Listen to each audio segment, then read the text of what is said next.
The lake at Sunset Park is a great place to spend some time lounging, walking your dog, or fishing. Most fishermen are considerate, but some are not, and the results are horrific. Some of the video you're about to see is graphic and disturbing.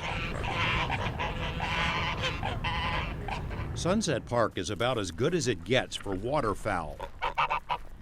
The lake is a year-round home to ducks and geese and other birds who like the climate and the steady food supply.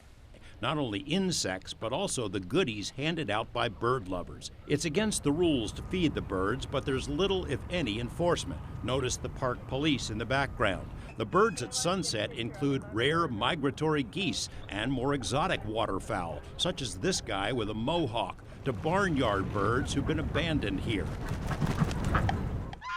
Locals come to birdwatch, walk their dogs, or cast a lazy line into the lake to catch trout or other fish that are regularly restocked. And that's where the trouble begins. I do not come to the park anymore without my tools to help birds. And Anula Wildrich uses her tools almost daily to deal with the trail of animal carnage caused by discarded fishing gear. She and a few others have been documenting the damage and rescuing birds for the past few years. This duck with a fishhook in its bill could be the poster bird for this issue. Other photos are far more gruesome. Wings bent and broken, appendages amputated. Birds in severe condition, their feet blackened by the fishing line that slowly tightens and cuts them to pieces. Families come here to appreciate the wildlife, and they and their children are subjected to an ongoing parade of birds in various stages of distress, whether it be a hook embedded in their eye or their bill, or a fishing line entangling their wing or their leg. It upsets people, obviously. A lot of the birds don't make it. They either drown or they die from infection or assorted other injuries. The evidence is pretty easy to spot. In the branches above our interview, we saw fishing line in two different spots. A curious pigeon that had lost a foot to fishing line watched us. Birds too entangled to fly hide in bushes or end up floating in the water. The park has receptacles for discarded fishing gear, but people use them to stash beer cans while still tossing line and hooks on the ground or in the water. I was here 10 minutes today. I came early and I've already collected this off the grounds. This should be in receptacles. There are hooks here, there's fishing line. I know, you look so good without a hook in your lip. The damage extends beyond birds. 10 years ago, Sam Marber found an abandoned pup in the park and named him Bougie. They're still pals. Sit.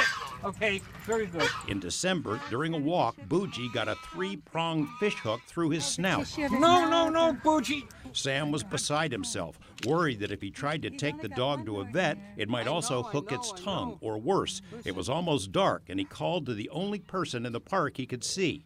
I yelled out, "Do you have pliers?" What are the chances I'm going to get pliers from a strange woman? She yells back, "Yes." I was amazed, and that was Barb. The woman with the pliers helped remove the hooks from Bougie, who was taken to a nearby vet for treatment. It turned out Barbara Bogar is one of the park regulars who looks for injured animals while collecting hooks and line off the ground. I actually made a list. I was telling Anula, hello there. Bogar has been collecting the evidence and documenting the damage. I think we got it just in time. She videotapes many of her frequent encounters with victims of fishing gear and the heartbreaking consequences. And it is so tight that it killed this toe. I made a list because I thought, how many times is this happening after Sam and everything? There were like 28 birds in 2 months. So every time I came, I can't even go for a jog anymore. Some birds are killed when struck by lead weights. A few are found dead with entire poles attached. I always carry these in my pocket, and tweezers and magnifying glasses, because you have to see, it's so deep. She and the other volunteers often take injured birds to vets and pay the bill out of their own pockets. And they videotape many of the success stories. Okay, here we go. Oh, she can fly good. Most fishermen are considerate, they say, but the few they've confronted about the trash get pretty hostile, so those contacts were stopped.